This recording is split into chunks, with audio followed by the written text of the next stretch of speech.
Hi, everyone. Okay, wow, it actually freaking worked this time. Let me fix my lighting. Oh, yeah. Okay. So today, oh my God, it's still not great lighting. That's okay. That's even better. That's a little bit better.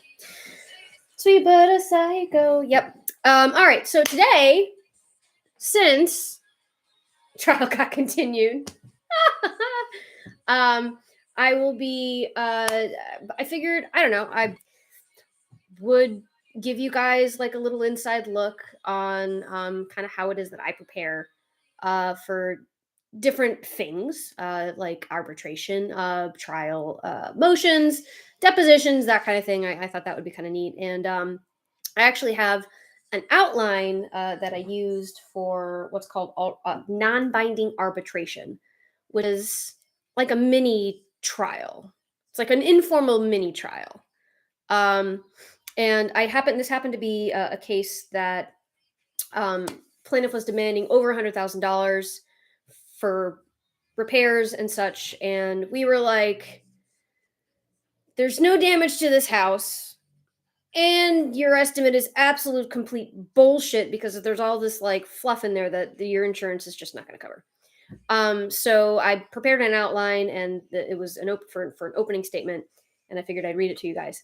But first things first, I have to get into my remote desktop, which I will attempt to do right now on live.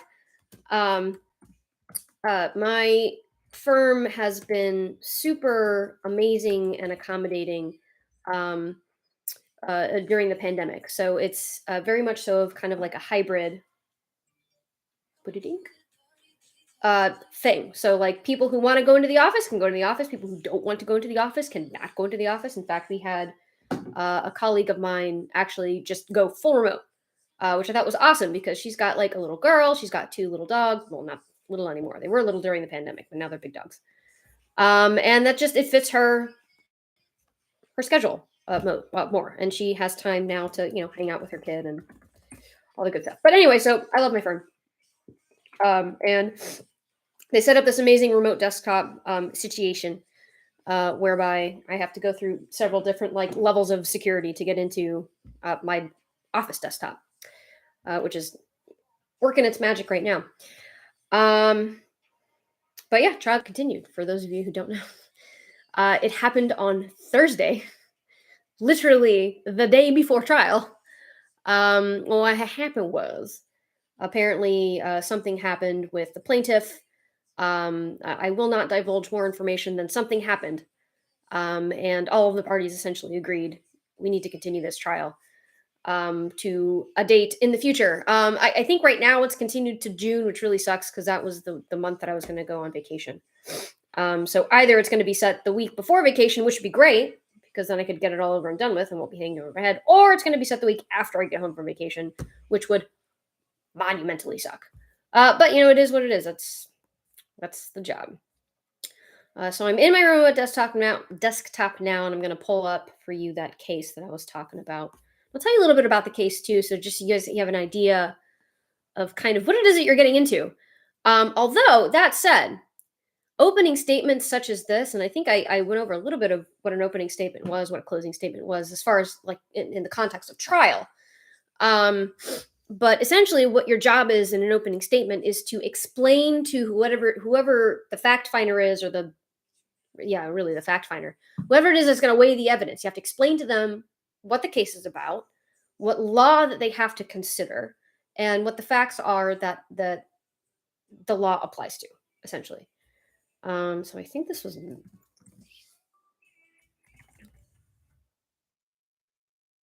looking for it. Man.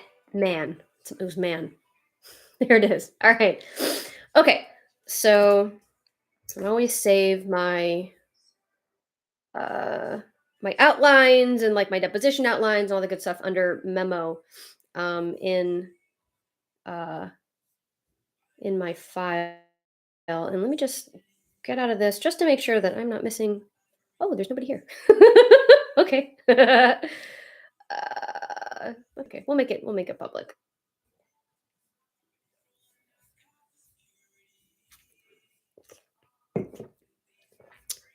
probably put a description in there, huh? Oop. And we want. I mean, it's not really made for kids. Kids, I think, would be super bored here.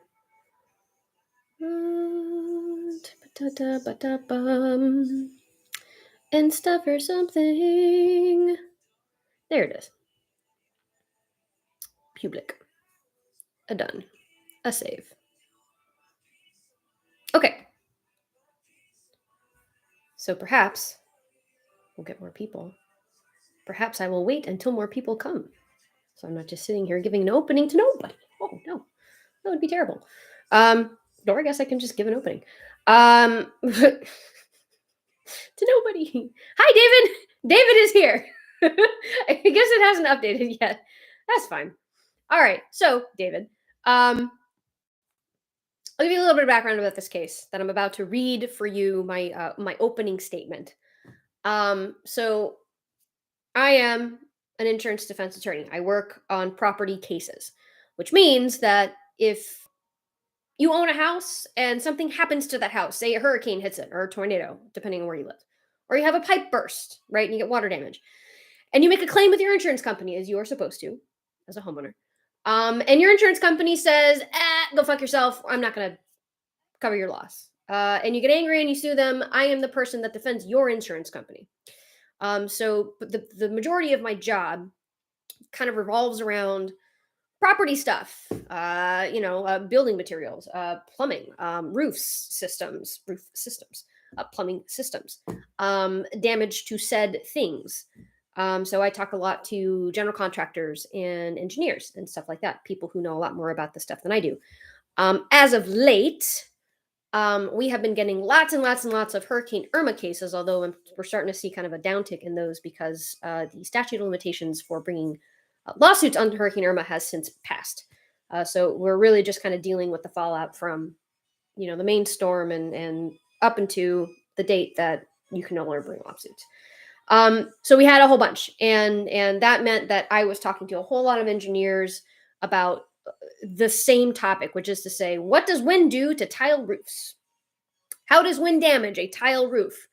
What happens when wind hits a tile roof? What do you look for when you're looking for wind damage to a tile roof? So I'm not going to say I'm an expert on that. I'm going to defer to my, the people who actually are experts. But I will say I would like to say a good understanding of what happens to tile roofs in the wind. So this case was a late reported Hurricane Irma case, which really just means the dude waited over a month. I'm not going to define what's late because it depends on the situation. But this guy waited like 2 or 3 years to report a claim, which is in fact late. That is, you should not wait that long to report an insurance claim to your insurance carrier for many, many, many, many, many reasons, some of which will be explained in this opening statement. So the insurance company gets out and they don't find any wind damage on this guy's roof. In part because he had already made repairs prior to the insurance company getting out there. And also, it was late reported. And if you late report something, the insurance company may have a basis to deny your claim just based on the fact that you've late reported a claim. So always timely report your claim. So in this case, it was late reported Irma claim. We didn't find any wind damage at the property. It was late reported. So even if there was wind damage, we had no idea whether or not it was caused by the storm in question or some storm in between those 2 or 3 years that the guy waited to report the claim, or even a storm before that. We had no idea, right? Unless we got out there shortly after the storm came, there wasn't really any way for us to tell because he hadn't taken any pictures. There was no videos. There was no evidence of the condition of this property shortly after the storm. Now, with this particular case, this guy he reported it in 2017 when the storm came, but then quickly withdrew the claim. I think because he thought that the damage wasn't going to exceed his insurance deductible. So we never got a chance to go out there. So when I say like late reported, I mean late reported in terms of the insurance company didn't get a chance to go out to see the condition of the property at the time or near the time that the damage occurred. So that's kind of the backdrop. That's what we're dealing with here. It was denied. He filed suit.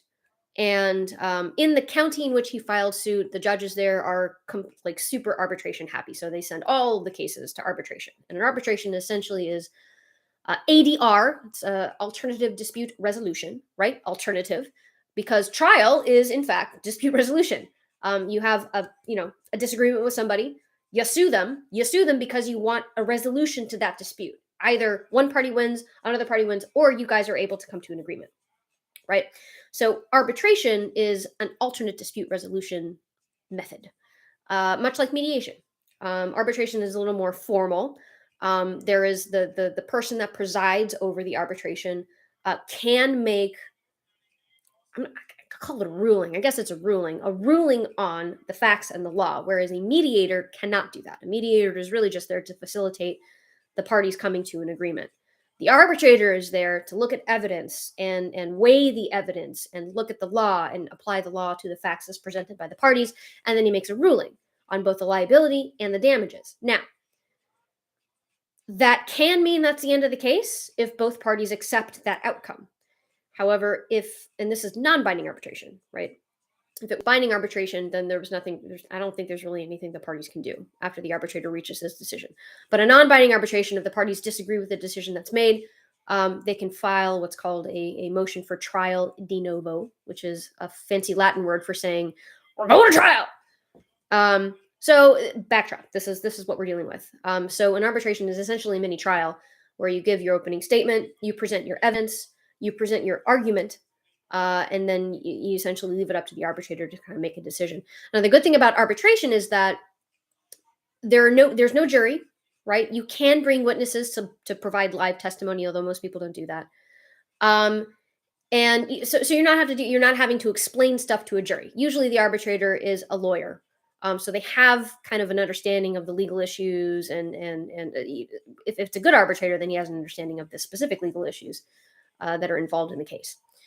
Rather than like a jury who has no legal training most of the time, right? And you kind of have to like spoon feed the jury basic tenets of the law. That's why you have jury instructions. But for arbitration, you don't have that. And the arbitrator has an opportunity to ask the parties questions, right? So if he has a question about something, he can ask the parties. They are there, and the parties can do their best to provide an answer. So all that said, let me get back out of this and check the channel. I still got one person. Yeah. All right, cool. So we're going to get back in. No, I don't want to leave this site. Why would I want to leave this site? That's terrible. I also want to make sure that my Patreon, very cool. Okay. So let's get into it. All right. Now, when I draft my opening statements, I like verbatim. I don't do the thing where I bullet point and then I just kind of, because I'm pretty sure I'm on the spectrum. I know I will forget details that need to be in there if I do not have something written down verbatim. And usually when you are presenting something like this live, you want to try not to read from something because it just makes you look bad. But since this was done via Zoom and my little camera happens to be right above where my text is, I'm sure, like people who have been doing Zoom can tell that I'm reading, but for the most part, it does kind of look like I'm looking at the camera, especially if I'm far away. So here we go. All right. So this happened in the morning. Good morning, everyone. My name is, and I'm here with, and we are here today on behalf of ABC Insurance Company. Now, as counsel noted, this lawsuit involves alleged wind damage to Mr. Roof, which he claims was a result of Hurricane Irma back in September of 2017. Now, we have evidence that Mr. reported an Irma claim in 2017, but he withdrew that claim before ABC Insurance Company was able to inspect the property, which is perfectly fine, right? No harm, no foul. Fast forward 2.5 years later to April 22nd, 2020, when the claim was reported again to my client.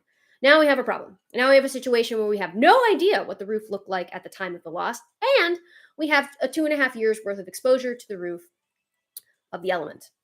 Now, my client, nevertheless, accepts the claim and gets his field adjuster out to take a look at everything. And we learn that some repairs have been made, right? Now, the field adjuster was able to inspect the roof, and he did find cracked and missing tiles.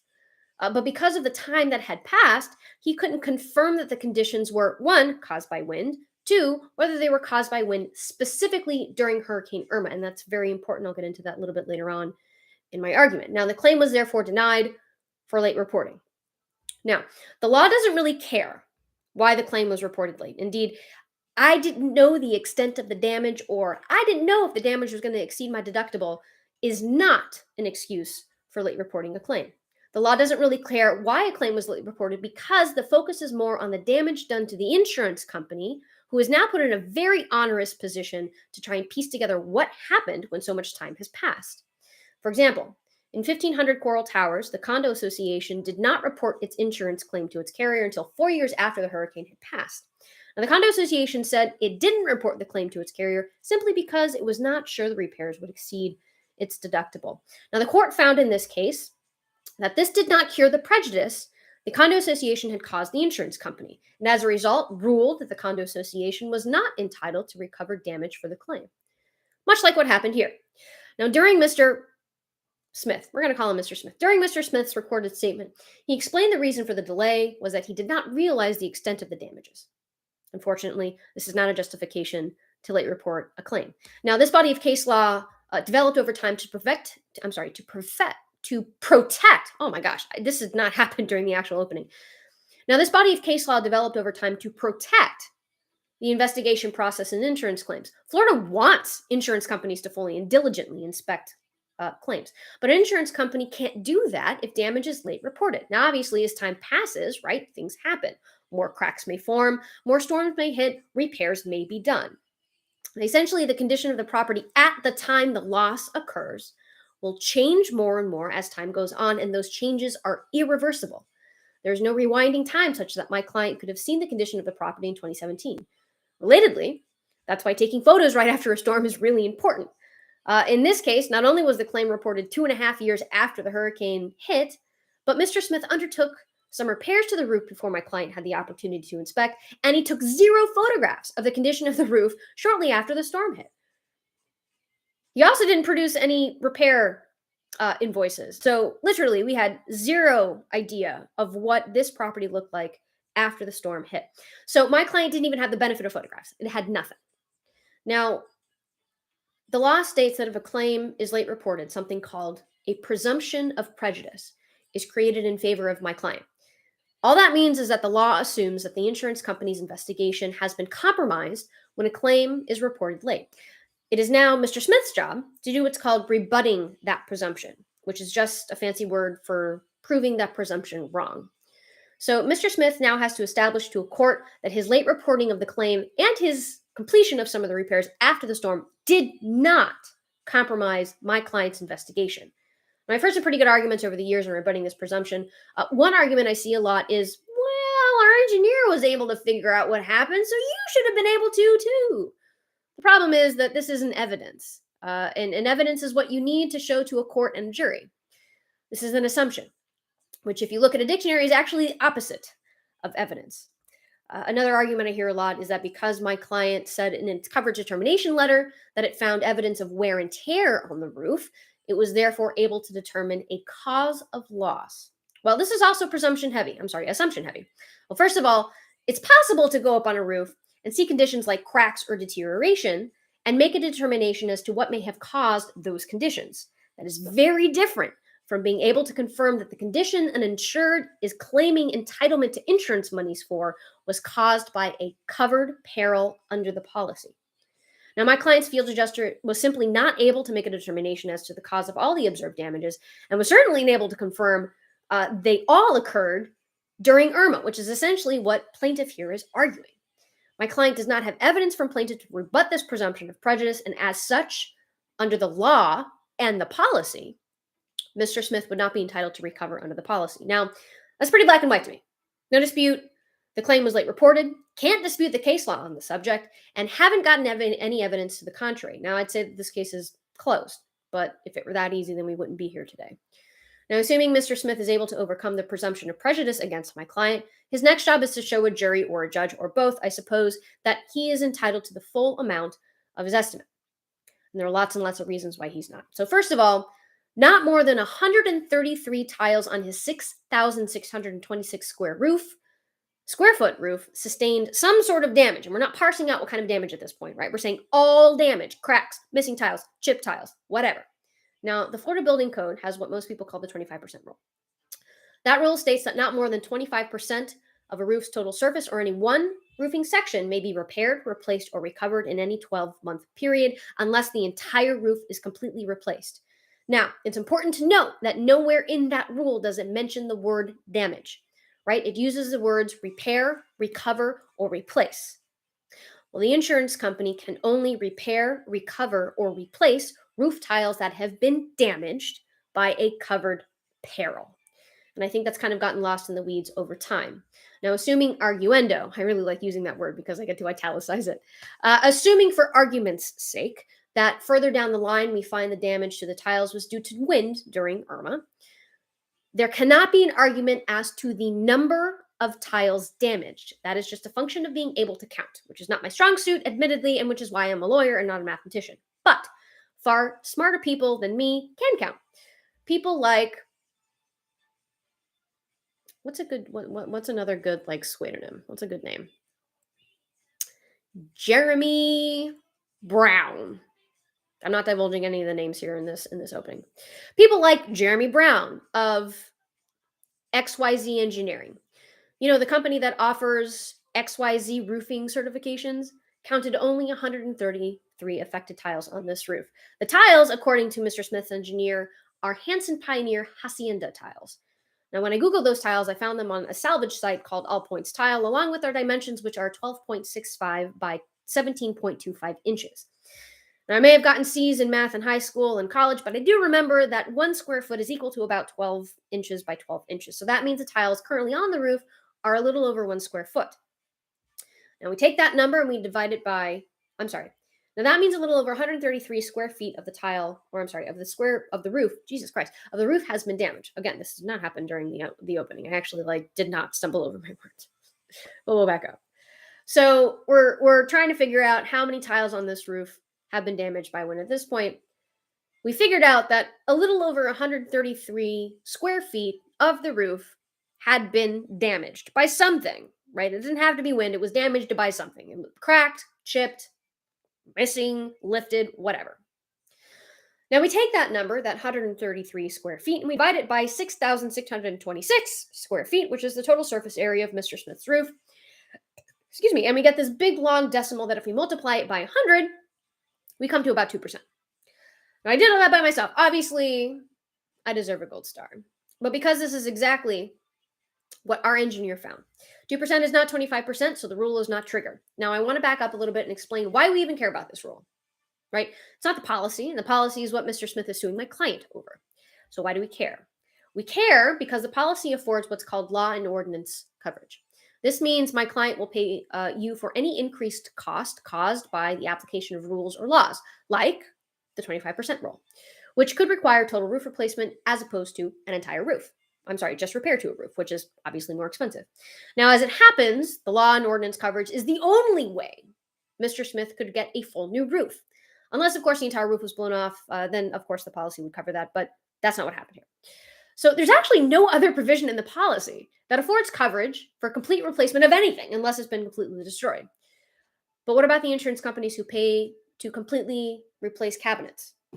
Or completely replace tile floors when only one tile is damaged or when only one part of the cabinet has been damaged? Well, that goes right back to the law and ordinance because it's not the policy that specifically affords coverage for that. It is Florida Statute 626-9744, or as many affectionately refer to it as the matching statute. That statute provides that when a loss requires replacement of items and the replaced items do not match in quality, color, or size, the insurer shall make reasonable repairs or replacement of items in adjoining areas. Now, here's the important part. In determining the extent of repairs or replacement of items in adjoining areas, the insurer may consider the cost of repairing or replacing undamaged portions of the property, the degree of uniformity that can be achieved without such cost, the remaining useful life of the undamaged portion, and other relevant factors. I think another thing that has gotten lost in the weeds in this state over time when litigating these types of cases is what this statute is actually saying, right? I can't tell you how many times plaintiffs and insurance companies, homeowners and insurance companies, have read this statute in absolutes, i.e., you must replace the entire roof, even if only one shingle or tile has been damaged. But that's not what the statute says. The statute says the insurance company can consider a whole bunch of factors in determining the extent of repairs it will pay for under the policy. And I think a lot of people also miss the part where the statute says, unless otherwise provided by the policy. As an aside, under the Constitution, for the most part, the government is not allowed to interfere in the private contractual relationships between people, right? Very, very, very few circumstances to that. So that's, again, this is an aside. I'm off of my outline right now, but that is probably why that provision is there in that statute, because the government does not want to purport to try and alter the contractual agreement between a private insurance company and a private citizen. Okay. Back to the outline. So the statute says, unless otherwise provided by the policy, right at the top of the statute. And remember, the policy does not expressly cover complete roof replacement when less than 25% of the roof surface has been damaged. But the policy does still offer coverage for increased costs to match property. And that is why we have a repair and reglazing estimate here. That estimate includes replacement of damaged tiles with the exact same tile, aside from the color, and reglazing the entire roof to make sure that all the tiles match in color. But Jelly-oso, you might ask, the Florida Building Code doesn't permit use of salvaged tiles. Shh. Yes, it does. Section 706.5 states specifically, existing or salvaged slate, clay, or concrete tile shall be permitted for reinstallation or reuse to repair an existing slate or tile roof, except that the salvaged tiles shall be of like kind in both material and profile. And that is exactly what we have here. So it's black and white. Policy only affords coverage for total roof replacement under the law and ordinance coverage. The only laws or ordinances that would entitle Mr. Smith to a whole new roof are the Florida Building Code and Florida Statute 626.9744. But here, the Florida Building Code says my client doesn't need to completely replace the roof because not more than 25% of it needs to be repaired, replaced, or recovered. And the matching statute doesn't because the tiles can, in fact, be perfectly matched. So Mr. Smith is not entitled to a whole new roof. Now, in our position statement, which was provided to you, Mr. Arbitrator, about a week ago, we also discuss application of Florida Statute 627.7011 and the loss settlement provision of Mr. Smith's policy, which requires my client to initially pay at least actual cash value of the insured loss unless and until replacement cost is actually incurred. Actual cash value is the same as market value, like the current value of a thing, right? Kind of like how a used car is going to be less money than a brand new car. Now, I didn't do great in economics either, but I did get an A in research and writing. So there you go. Whatever difference that makes. But in the interest of time, I'm not going to go into detail on that argument because I believe it is sufficiently laid out in our summary. But I will say that that my client hasn't received any evidence that replacement cost, which is just what it sounds like, the actual amount that actually comes out of Mr. Smith's pocket for repair or replacement of damaged items, has occurred. Now, plaintiff's counsel may argue that executing a contract for services constitutes incur under the applicable law, but we also still haven't received any such contracts or seen any permit applications. So as far as we're concerned, nothing has happened at this property to suggest that Mr. Smith has incurred anything in repairs. Again, very black and white. There is no it depends in this argument. Either you incur the cost before you sue or you don't. If you don't, you do not get that money. Finally, in an abundance of caution, I wanted to address Mr. Smith's repair estimate because we did go through the trouble of getting a comparative report on an estimate in regard to that. Now, obviously, it's our position that Mr. Smith forfeited coverage because of the late reporting. And we did the assuming arguendo thing with the repair versus replacement. So this is kind of an assuming arguendo argument. In other words, if Mr. Smith is able to establish coverage and entitlement to a whole new roof, he's not done yet. Now he has to show that the amount he's seeking for that new roof is what it'll actually cost to replace, because that is what the policy will pay for. The policy is not going to pay for upgrades. The policy is not going to pay for items that weren't damaged, and it certainly is not going to pay for padding or manipulation of exactimate prices. Unfortunately, that's exactly the kind of stuff that's in Mr. Smith's estimate. Now, in our summary, we listed a litany of deficiencies in the estimate, but I wanted to focus on just a couple. The first is the line item for removal of the tile roof. Now, this is going to require a little bit of explanation of how exactimate actually works, right? So demolition, which is essentially what removal of a roof is is considered unskilled labor and is charged at a rate that's lower than skilled labor, which is what would installing the roof be, right? So in Mr. Smith's estimate, they appear to be charging for skilled labor to remove the tile roof, and that is incorrect. Now, Mr. Smith's I believe he's a public adjuster. Mr. Smith's public adjuster also charges almost $50,000 just for underlayment. I promise you, underlayment does not cost that much for a tile roof. But why then is plaintiff including this in his estimate? And it's because they plan on using what's called modified bitumen as an underlayment. Now, modified bitumen is used as a roof covering alone, without anything on top of it. Have you ever seen those super flat roofs that don't have any shingles? That's modified bitumen.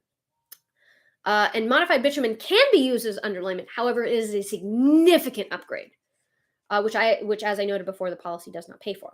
The estimate also includes total replacement of the pool screen enclosure, which is simply excluded. By the way, they were wanting like $30,000 for this. Like there's an endorsement in the policy that literally excludes anything having to do with pool screen enclosures. So I'm not really going to spend a lot of time on that. There is a whole list of other deficiencies, but those two were the ones that really jumped out at me. And while this argument concerning the reasonableness of this estimate is a little less black and white, right? Because you're going to have one contractor that says they can get it done for this amount of money. You're going to have an equally qualified contractor saying they're going to be able to get it done for this amount of money. What I can say with confidence is the policy doesn't cover upgrades. The policy does not cover improvements. And the policy does not cover fluff, right? So stuff that's not supposed to be in it, stuff that is unnecessary for the repair of the thing that's damaged. And of course, that swings me back to my first argument that there is no covered loss here. So it's my client's position that it does not owe for repairs, and it does not owe for a new roof. It is our alternative position, Mr. Arbitrator, that we only owe for repair of the roof, consistent with our general contractor's estimate. All right, so that was yeah, I'm wearing contacts, by the way. I was wearing them for a cosplay that I did prior to getting ready for this, and I forgot to take them off. And by the time I realized that I still had them on, I had already put makeup on, and I didn't want to muck the makeup up. So they're staying on for the rest of the night. All right, so let me catch up on some comments here.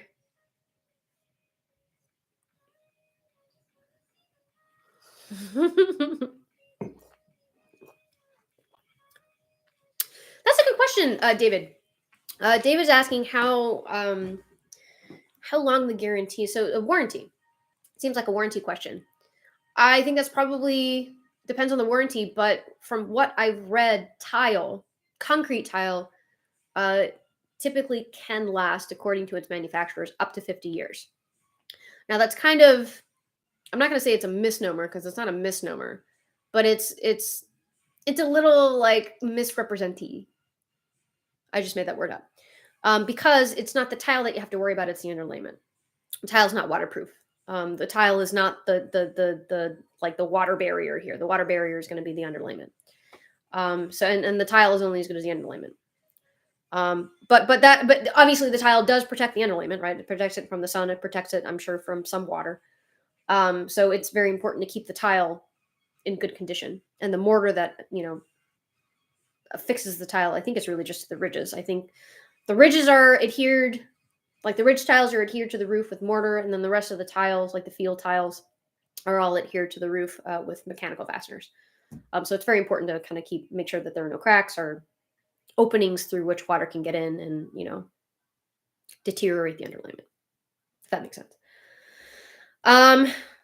So yeah, that was an opening. That was actually one of my better openings. I can give you, let me see if I can pull up a summary judgment. I'm trying to think, like, what was a really good one that I did that I really liked? Oh, hell yeah. I'll read you. So I made case law. I made case law. It's really cool. So I guess that kind of requires a little bit of explanation. So I spoke a little bit about, I think last live, the hierarchy in the court system that we have here in the States. And I'm just going to talk about like the state courts because I am less familiar with the federal courts and the hierarchy there, although I do have an understanding. But in state court, you've got small claims court, you've got county court, you've got circuit civil court. Small claims is like anything under $8,000, the amount in controversy. County court is between $8,000 and $30,000 in controversy, and then circuit civil is anything above $30,000 in controversy, and that is excluding attorney's fees, costs, and interest. Those are the trial level courts. Above that, you have the appellate courts. The appellate courts are where you go when you disagree with what one of the trial courts said in your case. So if the trial court issued a final judgment on something, either a trial or on a summary judgment motion, and you disagree with it, you can do what's called appeal. And you essentially bring it to the attention of the appellate court. The appellate court looks at it. They look at the arguments. They look at what the trial court said, and they either affirm or, what's the other word? Reverse. Either affirm or reverse the trial court's final judgment. Or sometimes they'll remand it back to the trial court for further deliberation, I guess. Above the appellate court is you have the Supreme Court. In this circumstance, we're just talking about an appellate court. So the story was we inherited this case from another law firm who apparently our client was unhappy with. So we got it. And it was a plumbing loss at this woman's property. And the insurance company gets out there, inspects, and finds this shit's been going on for months. This leak has been going on for months, and this woman did nothing about it. Did nothing. And it was like open and obvious. I mean, this shit was like under this person's bathroom sink, where she kept stuff moisturizer, like stuff that she probably uses on a daily basis. So I have to imagine this woman was opening this cabinet and was seeing this like water damage and just was not doing anything about it. Until she lawyered up before she ever filed a claim. The lawyer sent out a water mitigation company and a public adjuster. I'm sorry, a loss consultant. I'll tell you the story behind that after this one. But okay, so and they came out and they're like, "Oh my God, big leak! Must file insurance claim." So the insurance company gets out and they're like, "We don't cover." It's called constant or repeated seepage of water. We don't cover that. We don't cover that because you saw it. You let it happen for as long as you let it happen. You didn't do anything about it. Like, that's not our problem. That's not our fault. Our problem is if a pipe bursts and it floods your entire house and we're, and you call us, we get out there and we fix it. Like something sudden and accidental. It doesn't cover stuff that has been happening for a long time, especially stuff that's like super preventable like that. So the insurance company was like, it looked at the cabinet, was like, this has been going on for a long time. But in the investigation, right, insurance companies usually interview the insured to get more information. They'll interview other witnesses they think that might have information. They ask for documentation. They ask for like information, right? Because they don't want to rely just on what they're seeing.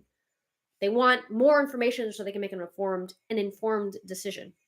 Well, in this case, that's all they had, because not only did they get out there and like they saw evidence of long-term stuff, but they found that the insured had actually done some demolition and removed some of the water damaged property from the location and discarded it. So now they no longer have that as evidence to look at.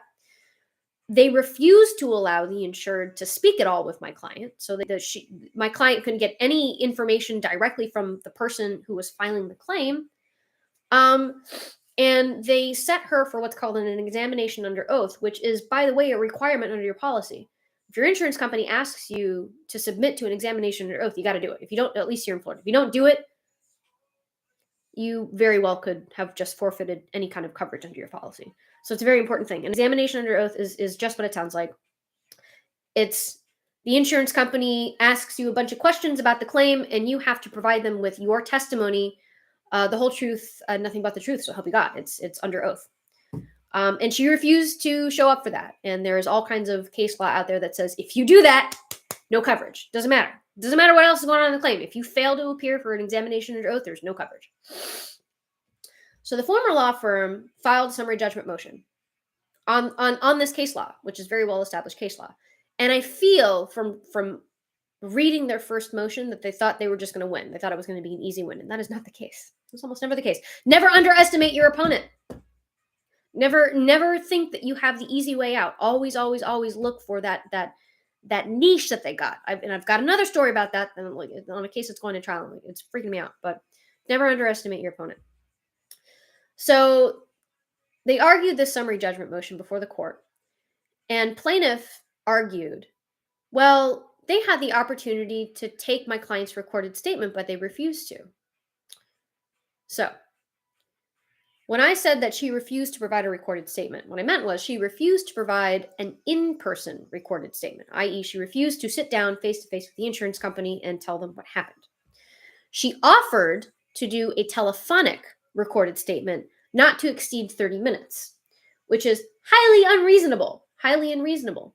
There is a reason that attorneys favor in-person examinations and trial over telephonic, especially because this case was back in like 2016, way before the pandemic, way before Zoom was a big thing. So Zoom wasn't an option. It was really just over the telephone. And we can't see your face. We can't see somebody, like if somebody's in the background, like coaching you, we can't see all that if it's over the telephone. So it was highly unreasonable that they were demanding that my client take a telephonic recorded statement of the insured, because they had no way of knowing whether or not she was alone, whether or not she was reading from like an outline, which is, by the way, fraud. Like having an insured read from an outline to a recorded statement is fraud. Like that's, well, I guess if she tells the truth, it's not. But like they're like, ooh, don't do that. That's like towing the line. So anyway, they argued at the summary judgment motion with the former defense counsel that I need to keep an eye on the clock because I got to get out of here at 5:45. Not 5:45. I have to leave by 5:30. Yeah, we got dinner. It's my mom's birthday. So they were like, wait a minute, the insurance company had a chance to take her recorded statement. And then after that, they didn't ask her again, which is a lie. It was a total lie.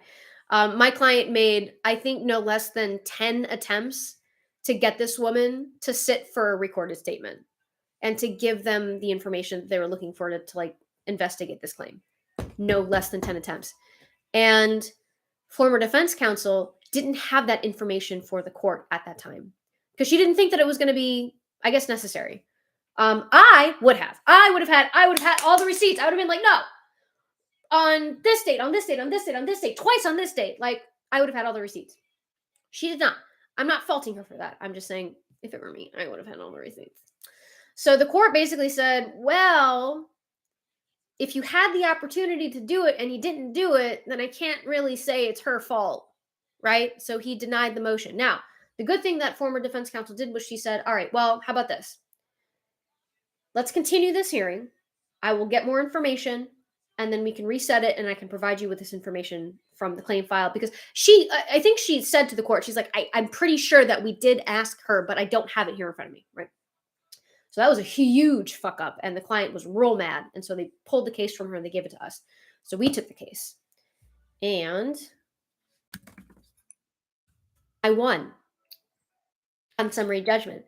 And opposing counsel appealed it to the Second District Court of Appeals, and they lost.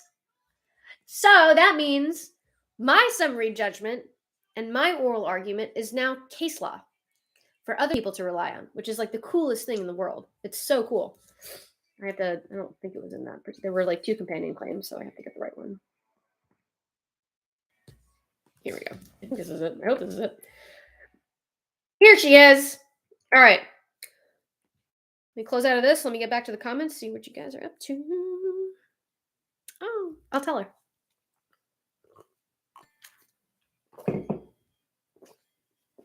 I will let her know that you guys wished her happy birthday. She will be ecstatic.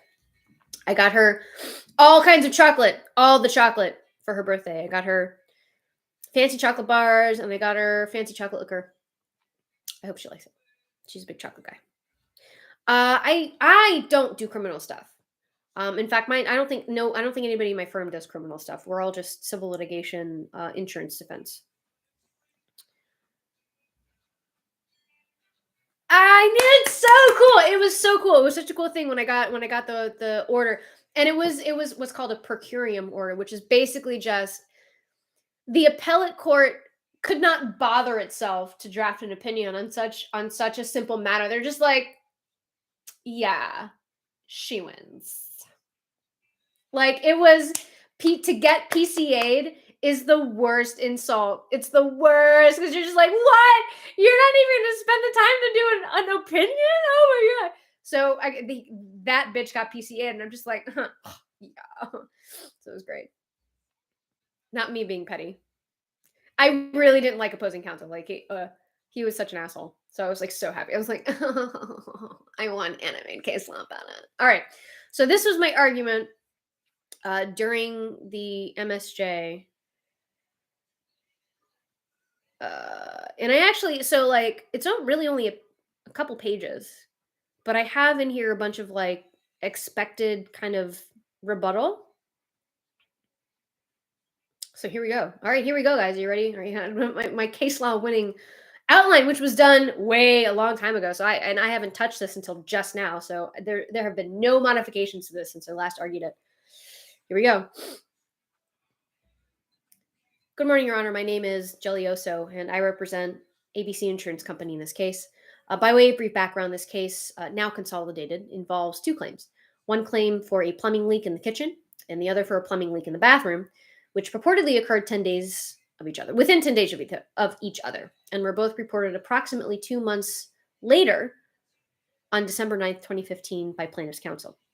Now, for purposes of this hearing, if Your Honor agrees, I would like to include argument concerning the companion claim because there was only one underlying investigation of both claims, and it is that one investigation that is the subject matter of this motion, as well as the previous motion filed by prior defense counsel, which I will get into later on.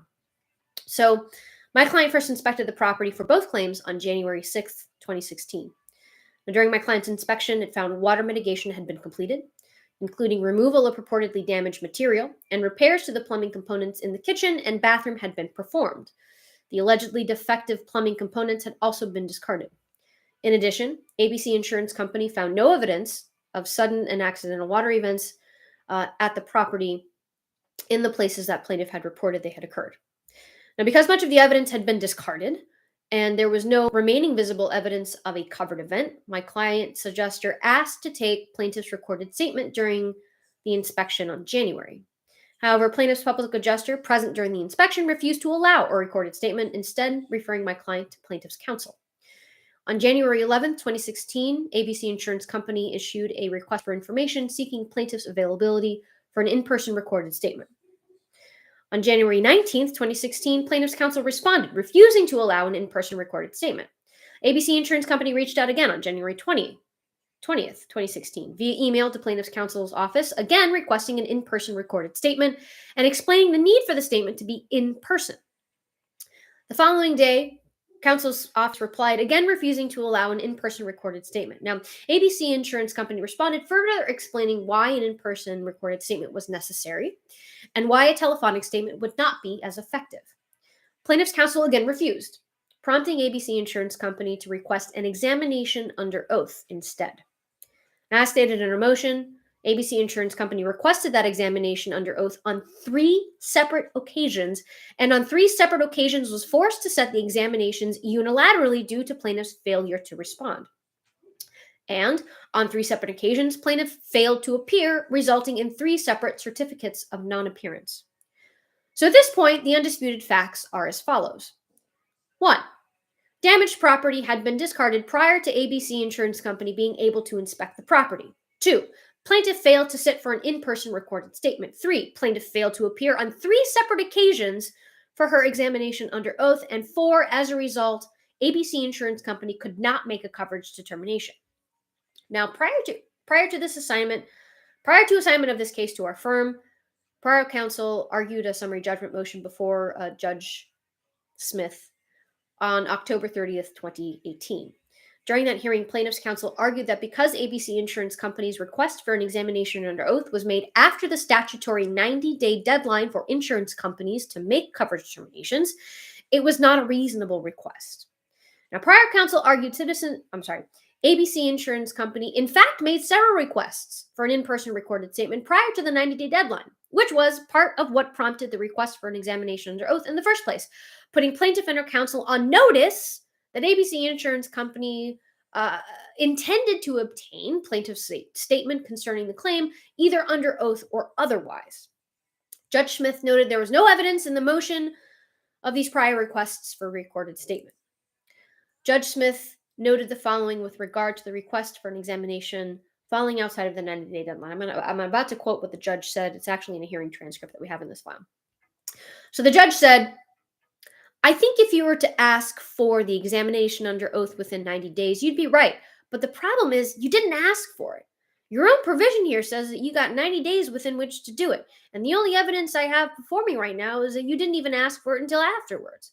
So unless you can show me something else, I'm going to have to deny this on a summary judgment basis. Importantly, Judge Smith went on to say, quote, once the facts are developed, your adjuster said at a visit within 90 days, I want to take a statement from her. And her lawyer said no. Then the request is what a reasonable request based on those facts. Is that a reasonable denial? He was kind of all over the place. Judge went on to say, quote, the real point is if she's offered a reasonable opportunity and doesn't give the statement, if she's offered it and unreasonably turns it down, plaintiff loses. This is what the judge said on the record. So I went on in my outline. I say, prior counsel requested a continuance to proffer evidence of those requests, and it was granted. Which brings me here today, Your Honor. In our amended motion, we have provided evidence not only of multiple attempts by my client to secure a recorded statement, but also have attached the transcript from that hearing for reference. The point here is that not only do the undisputed facts point to a material breach of the policy by the insured and prejudice to ABC Insurance Company in its investigation, but in accordance with the prior judge's suggestion, ABC Insurance Company requested an in-person recorded statement on multiple occasions, making its subsequent request for an examination under oath reasonable. That in turn brings me to my legal authority, which states that an insurance material breach of the policy precludes recovery thereunder. Period. Now, while there are conflicting cases of 4th, 5th, and 3rd districts, 2 districts, the 4th and the 3rd, agree that the burden is on the insured to show ABC Insurance Company was not prejudiced. However, even if the burden is on ABC Insurance Company, I believe we have sufficiently met that burden. The undisputed facts show plaintiff materially breached the policy by failing to show damaged property, failing to provide an in-person recorded statement, that would be number 2, and failing to appear for an examination under oath. Her material breach prevented my client from making a coverage determination, evidenced by the fact there is no coverage determination. They weren't able to make it. They didn't actually do that. It's theatrical. Thus, because the facts are not or cannot be disputed, ABC Insurance Company did not breach the policy by not making a coverage determination. It was prevented by doing so by plaintiff. Accordingly, my client is entitled to judgment as a matter of law. Now, during this hearing, plaintiff's counsel, during this hearing, plaintiff's counsel made an argument about a specific case that I had cited in my motion. And it was a Supreme Court case that was basically like in a auto accident setting. They basically said, what do they say in that suit? I forgot what they said. I don't want to bore you guys, but it was a very well established Florida Supreme Court case on the issue of prejudice. And at the time, like a case like hot off the press, it was like it had come out like that the week before the hearing. And we have a practice group that likes to shoot emails out on like good cases that come out. And I got an email from that practice group like the week before, and I saw it and I was like, oh shit, that's really great. I'll print it out just in case.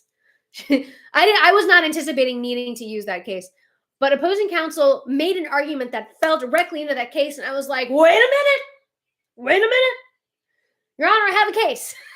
I have a case about that. What's the case? Oh, it's American Integrity versus Estrada. He's like, I've never heard of that case. I was like, I know, it came out last week. He's like, what does the case say? I was like, case says this. And he's like, yeah, you win. I was like, yes! So I made sure to. I forgot who it was that like sent the case out, but I went to him and I was like, "Can I buy you like a bottle of bourbon, please? Because you just made me win this case by giving me this new case." So I was very happy about it. But yeah. Norman's on sabbatical, honey. Oh, if I could do that, like in real life, God, I'd love to. Sometimes for opposing counsel who are just not very professional. Not very professional. Now my lips are like. Guess I don't know if you've ever had the opportunity to just like be speaking for a long time, but like by the end of it, like the muscles in your mouth are all like I don't know. There's not really a word to describe it, so I'm just going to make weird faces at you. But that's kind of how I'm feeling right now. But I've got a little more time to chat until I gotta get out of here to go to my mother's birthday party. Is a Death Eater? It. I'll take it. Shit. I'll read you court transcripts all day. Sometimes judges can be really funny. Like super sarcastic. Like I'm sure there are. In fact, I think there are entire social media accounts that all they post is just like funny things that happen in court. And it's even funnier just because it's the backdrop is so dry. Like the law is so dry. It's so dry. It's so boring, which is why it's so just wonderful whenever a lawyer or a witness or a judge steps outside of that very dry kind of professional, like we cannot show any kind of emotion. We must sound like robots and is like squirrely or sassy. It's the funniest thing. It's wonderful. But yes, so what happened? So it was continued. So I got to go to Renfest this weekend, the last Renfest of the season. I was very happy. I was so happy to go. I dressed like a pirate, and we went with a group of people. And this is a very well seasoned Renfest going group of people who know that it is smarter financially to smuggle booze in. And use your money instead on cool shitskinitskis. So we came in with no less than 2 bottles of mead, 2 bottles of wine, 1 bottle of tequila, and then several flasks. I had a flask full of rum. I had a friend who brought a flask of gin, which was an excellent idea because they had fresh lemonade, and gin and lemonade is chef's kiss. By the way, lemonade with the rum that I brought was also delicious. It was like a mix of rums. It was like banana rum, dark rum, light rum, and coconut rum. And lemon juice with that was delicious, especially when it had like blueberry bobas in it. It was great. But it was a lot of fun. It was a lot of fun. I again spent way more money than I wanted to. I did not spend more money than I wanted. I spent more money than I had anticipated. All of the purchases that I made were, I love them. In fact, I'll show them to you. I have them. I'll get them. Stay tuned. Where are you? Here. Maybe?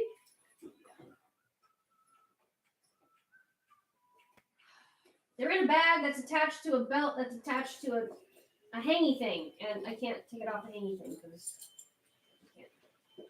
What's that? Ooh, I found it! Wow! Been looking for this lipstick. It's been gone for a while. I bought rings! Rings that actually fit me. You know how hard it is to find like these chunky rings that actually like fit little fingers? It's really hard. That one fits. Fits my thumb. Kind of fits my thumb. I got a wolf ring. And by the way, this doubles as a bottle opener. Look how cool that is. This is the most expensive ring that I got. And I didn't realize how expensive it was until because the price tags were like $40, and I was like, oh shit, $40 for that? That's great. That's a great deal because it's all silver. Yeah. Nope, there we go. It's all silver. I don't think that's an actual stone. I think that's just glass. But watch, whoop! I can put things in there. I don't know. I think traditionally this is like a poison ring. So traditionally, what you would do is you'd put like poison, like powdered poison, in there, and then you could kind of like because it fits this finger, like as you're kind of wearing it, you could just discreetly just like boop, and then just like boop into the drink of somebody that you don't like.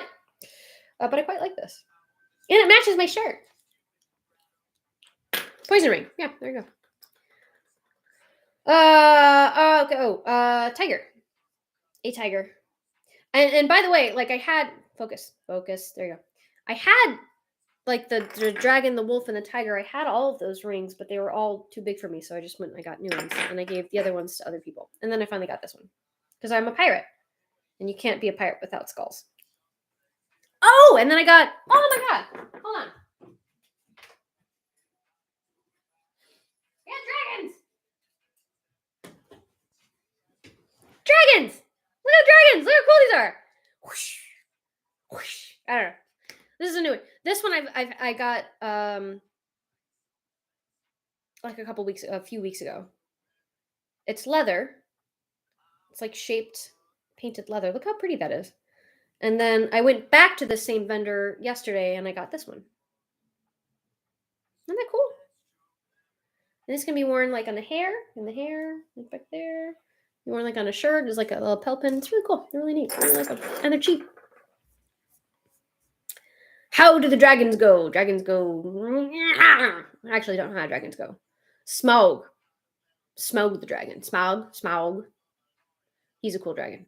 His Benedict, like when I found out that Benedict Cumberbatch voiced Smaug, I was like, oh my god, I'm a Cumberbitch. Like I love Benedict Cumberbatch, and like if you've never seen the behind the scenes footage of Cumberbatch like acting as Smaug, because he acts as it's so cool. It's also hilarious, but it's really cool to just watch because he's super like he's doing a job. He's super serious and he's just like crawling around like a dragon. It's really funny. Yeah, there are, I mean, like most of the people at the Renfest do some really, really great, beautiful stuff. Like I have a bronze torque, like a torque, from a person who's like her day job is a librarian, and she's just, I think she sells the pieces to the actors in the Viking show on Netflix. She's really good at what she does. I mean, they're expensive, but for good reason. Strange. Like context. As in Benedict Cumberbatch is Doctor Strange? Yes. Yes. Isn't there I feel like there's a show or a movie coming out specifically for Doctor Strange, like that particular story arc. I could be wrong. I could be absolutely wrong.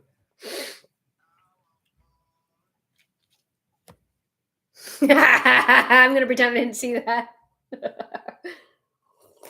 What else happened this week? We're in Fest yesterday with a group of friends. Ate delicious Thai food. That was great. So the day that we realized trial was continued, my boss was like, I need to talk to you. We need to make sure that this isn't happening. And I'm like, what are you talking about? He's like, we need to make sure that this case is much better, queued up for trial. I'm like, what? I thought we did a great job. This is one of the better cases that we've queued up for trial. And he's like, no, there are all these things that are wrong with it. I'm going to discuss them with you on Monday. I'm like, all right. He's a perfectionist, so like I get it. Probably what will happen is I will go into his office. He'll tell me two things. He'll say, this thing and this thing. You need to do better. I'm gonna be like, oh, those are really minor things, but yeah, I'll do those better. And that's it. He's hyperbolic. He likes hyperbole a lot. But he's a great boss, and he's very detail oriented, which makes him a really great boss because he catches things that I miss. And I don't know how he does that. It's some kind of like magic boss juju. I think all bosses do it. All good bosses do it, are able to do it. I don't know how, which scares me because I'm like, how did I miss that? Oh my god. Ooh. Does that make me a bad lawyer? No, it doesn't. It does not make me a bad lawyer. It doesn't make anybody a bad anything if they miss something. That is the entire purpose of editors. That is why editors exist, because authors miss shit. The purpose of editors is to make sure that everything is polished before it goes out. So I try not to feel bad about having missed stuff. Especially like when I'm talking about somebody who has, 40 years experience on me. It is expected. Multiverse of Madness. Yes. Yes. By the way, another show. And I fully anticipate being judged because I'm already judged by my husband for this. But Bridgerton, fucking love Bridgerton. Season 2. It is absolutely a chick like it is a romance, 100%. But aesthetically, it's gorgeous, and the acting is good. The acting is good. I'm not going to say the acting is like Oscar worthy, but it's good acting. The story is good, especially like the first season. The story was great. I love the story. It was spicy. Like some things, like some scenes were real spicy, but like the story itself was really great. And I really appreciate it. And I think this is kind of what makes Bridgerton such a popular show is the inclusivity, is the modern. It's like a modern. It's like a period show for sure, but it is in the mind of like modern people. So obviously, you know, if you guys have seen Bridgerton, you see people of color, right? In an English setting, and in people of color who had very high, you know, positions in social society, which you didn't see back in the 1800s. And I think people are celebrating that, and it is to be celebrated. It's really great. So it just makes for a very interesting, really cool show. And it's sarcastic, it's funny, it's romantic. I find it very intriguing. I binge watched the entire first season, and I am in the process of binge watching the second season. It's great. I'm not gonna spoil anything for those of you who do want to watch it, but I do highly recommend Bridgerton if that is the kind of thing you're into. Lawyers are human too. Lawyers are humans. Much to the chagrin of our clients sometimes when they think that we can, you know, draft 4 motions in a day, 3 days before trial. I had a client, she was like, I just really need these motions. Like, I need a motion for summary judgment, that's like a day and a half to draft that. Like, if you want to draft a good summary judgment, it's like a day and a half. You got to do the research, you got to get your facts right, then you have to actually draft the motion, put together your arguments. Like, it's a whole thing. And she wanted me to draft a summary judgment motion along with like 3 of the motions, which were not little motions. Like, a day and a half, 2 days before I had trial, right? So I'm already like focusing 100% on trial, and this bitch wants me to like. I was real upset. I was real upset about it. I was like, bitch, what? Suffice it to say, I did not get it done in time, and I told her, I was like, you, in writing, I was like, so just to clarify, you want me to prepare this motion, and this motion. And I gave her like I went onto a date calculator online, and I calculated the hours, the days in 1 day and 15 hours. Like, this is what you want me to do when I have trial beginning on Friday. Just to clarify, as discussed, like, this is very important. We're very talented in creating paper trails as lawyers, and I encourage you as people that aren't lawyers to do that. When you're doing something that may have some kind of legal ramification, contracts, everything in writing. And if you're on the phone with somebody and you're talking about a contract or something else that has any kind of like legal implications, follow up with an email. Good afternoon, Mr. Smith. It was a pleasure speaking with you today. If you really wanted to be super detailed, it was a pleasure speaking with you today at 1:30 in the afternoon. Per our discussion, I did right? And then they have the opportunity to get back to you and say, no, that wasn't my understanding, or yes, this was my understanding. So always in writing. So I got back to I was like, just to be clear, you wanted me to do all this shit a day and a half before I have trial. As discussed, this is not going to get done within the time frame that you want me to get it done because it is too much and I am focusing on trial. However, I will get it to you within this time frame afterward. She hasn't responded. Probably because her boss looked at it and was like, are you dumb to ask her to do that? At least I hope that's the conversation that they had. Because it was very, I was mad. I was like, she called me on my lunch break and I took it. I shouldn't have, but I took it. Hi. I just want to ask you, away from my desk right now. I'm on lunch break. She's like, oh, it'll only take a minute. And it took like 30 minutes. Like half of my lunch break this woman took with me on the phone. I was mad about it, asking me to do things that were impossible. I was not okay with it.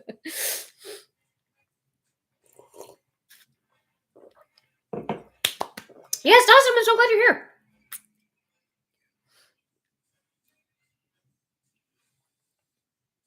If it has proton packs, Did I miss something? I totally missed something. Yes, practice. Practice, for sure. For sure. All right, what time is it? It is 5:11. All right. I have spat everywhere. Gross. But I've run out of things to talk about. That okay, so Mr. Enigma, which I love that. I love that. I love that name. And I think I've told you before that I love that name. That is true to an extent. Although I will say that there are some movies out there that do a not bad job of capturing what it is like in the courtroom. And the movies that I'm about to tell you, you're going to laugh because they are in fact comedies, but they're accurate. Like I can't. So My Cousin Vinny, 100%. Like now, would Joe Pesci's character have been held in contempt? 100%. Like I know that the judge, actually, I think he might have during the course of the movie, but certainly the judge like threatened several times that he was going to hold Joe Pesci's character in contempt. And had that happened in real life, I guess depending on the venue and the judge, 100% he would have been put in jail for the night. Like that was so bad. That was, but I mean, otherwise, the theatrics, the way the judge reacted for the most part, it was all, and most importantly, the timeline in which things happened. Right? I mean, they did a really good job of accurately depicting like the timeline of what happened, right? Because plaintiff's counsel got to put their case on first, right? The murder, the alleged murder, and then defense counsel got to go next and got to call their experts, and then the plaintiff's counsel got to cross. The cross of Mona Lisa Vito was the most amazing scene in that movie, and I dare say the most amazing scene of all cinematic history. That was so great. That was such a great scene. However, God, and the amount of times that I've been on it, that one scene in the movie where plaintiff like rests. What? No, it was he gave plaintiff's counsel gave an opening statement, which remember I said was a very, very, very important aspect of trial. Like that's literally when you're telling the jury what the case is about and what they're going to anticipate to see during the trial and why they should rule in favor of you, right? So I guess probably not why they should rule in favor of you, but like essentially what they're going to see in the trial and why it's going to be bullshit against the other person's argument. So in the movie, plaintiff's counsel gives his opening statement, and then Joe Pesci doesn't even stand up. He just or he might stand up. I don't know. He might stand up and he just says, yeah, everything that guy just said was bullshit. The amount of times I've wanted to say that in real life are uncountable. Like, oh my God. Or, oh, that's right. He did go to jail. He finally got a full night's sleep in jail because of the train that was going through his hotel room at 3:00 in the morning. I remember that. That movie is cataloged in my law school's law library. That's how good that movie is. It was so good. But yeah, if you have not seen that movie, I highly encourage you to watch it. Watch the entire thing. It was like back in the late 80s, early 90s or something, based on what Mona Lisa Vito's character looks like. It was hilarious. Oh, thank you. It's, it's very stressful. It is absolutely stressful for sure. But it's satisfying, especially when like the culmination of your work ends in case law. Like that's the coolest thing in the fucking world. Or if you like win, even if you just win a motion, that's several hours of your work and you win. Winning is fun. Winning is definitely fun. Losing is not as fun. But it's, it's just kind of part of the job. So. All right, y'all. Well, I think I'm probably gonna get out of here. Ta-da. And then next week I'll figure something out. If you guys like this, let me know. I mean, shit, I'll go through my cases and find some more like opening statements or deposition. I'll find some deposition transcripts that were from depositions that were like real interesting. If you guys want, if that's something that you guys want, I mean, let me know on Patreon or in the comment section down below. Let me know what you guys want to see. As far as like lawyers, I just thought I was already in like trial mode, so I figured share some of what I do for a living with you guys, even though it can be very dry. But if you guys want to see other stuff, let me know. I'll do it. More cocktails. Absolutely. I have all the ingredients to make a Ramos gin fizz, and I almost did it today, but ran out of time. Totally want to try it. I've never had a Ramos gin fizz, and you really want to try it. Stuff or something. You rock too. I love you. Oh, thank you. I mean, I feel, I don't know. I've never watched myself argue, so I don't know what I look like. But I'm hoping it's engaging and it's not like I'm just sitting here like a robot, just like, and on December 16th on this date they did this kind of thing. I'm hoping that it's a little more interesting than that, because I mean lawyers are essentially actors, like really. We're not. Well, I guess that depends on the definition of the acting. I mean, like we are acting, but we are not giving you false information. We're not giving you like, an untrue story. We're giving you the facts, but we're acting the facts. I guess, if that makes sense. I don't know. I have no idea what I'm saying.